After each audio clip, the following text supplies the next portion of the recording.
Pengertian dan sejarah ilmu ekonomi. Kata ekonomi berasal dari bahasa Yunani yaitu oikonomia yang berarti manajemen rumah tangga. Asal katanya adalah oikos dan nomos. Oikos berarti keluarga dan atau rumah tangga. Dan nomos berarti peraturan, aturan atau hukum. Oikonomia adalah aturan masyarakat sebagai hukum kodrat yang menetap rumah tangga yang baik.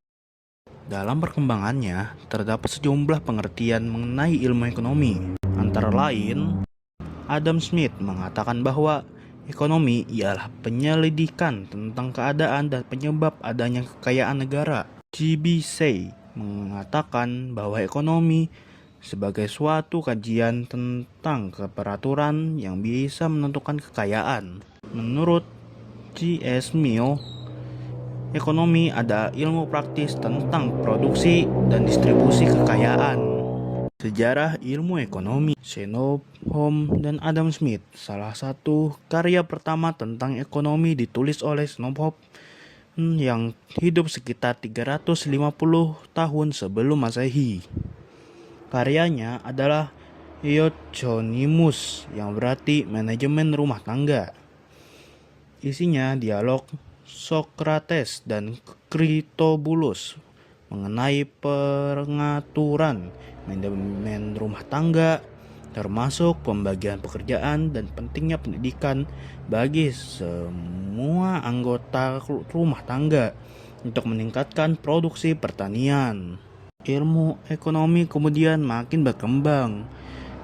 Posisi ekonomi sebagai ilmu pengetahuan makin penting, khususnya setelah penerbitan buku The Wealth of Nations oleh Adam Smith pada 1776.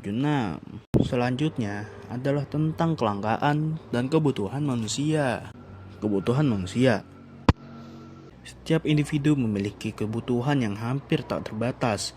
Jika setiap orang diminta untuk membuat sebuah daftar kebutuhan, kebutuhan itu akan sangat banyak, bahkan hampir tak terbatas. Kebutuhan berdasar tingkat intensitasnya, yaitu kebutuhan primer dan kebutuhan sekunder.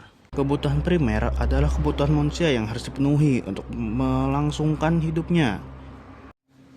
Sedangkan kebutuhan sekunder yaitu kebutuhan pelengkap adalah kebutuhan yang dipenuhi setelah kebutuhan primer. Selanjutnya, kelangkaan. Kelangkaan adalah inti masalah ekonomi. Kelangkaan adalah kondisi di mana manusia memiliki sumber daya ekonomi yang terbatas untuk memenuhi kehidupan yang tak terbatas. Terdapat dua hal yang perlu diperhatikan di sini. Pertama adalah sumber daya ekonomi bersifat terbatas dan yang kedua adalah pemenuhan kebutuhan memerlukan sumber daya ekonomi yang tidak terbatas. Kelangkaan menunjukkan hubungan antara beberapa banyak sesuatu itu tersedia dan beberapa banyak yang diinginkan. Kelangkaan bisa disebabkan oleh beberapa hal, terutama keterbatasan benda, pemenuhan kebutuhan di alam, kerusakan sumber daya alam akibat ulah manusia, keterbatasan kemampuan manusia mengolah sumber daya ekonomi yang ada, dan juga peningkatan kebutuhan yang lebih cepat. Selanjutnya adalah sistem ekonomi.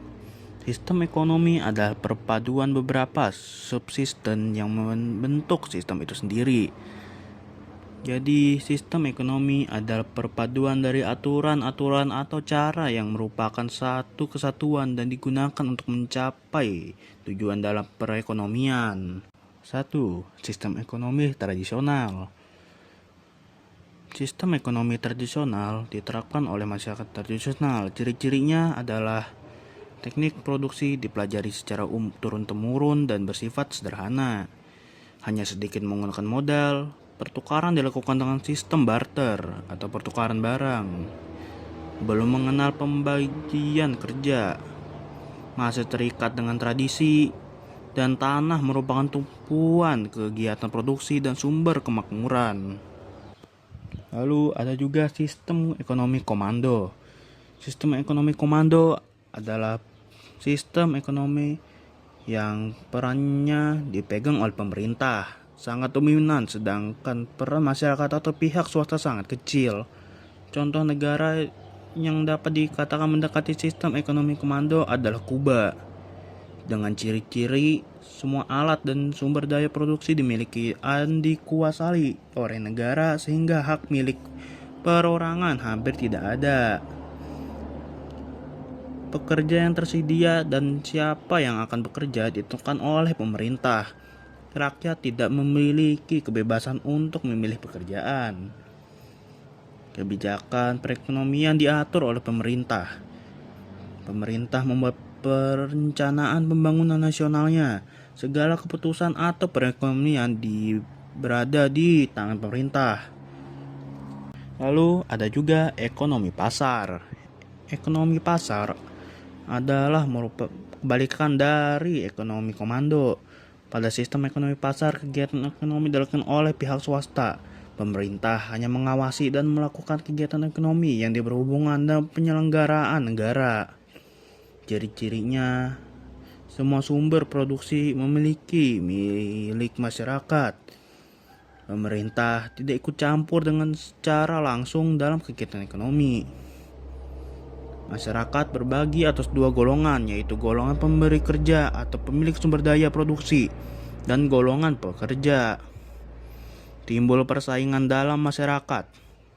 Kegiatan ekonomi di atas dasar atas pencarian keuntungan. Kegiatan ekonomi selalu mempertimbangkan keadaan pasar.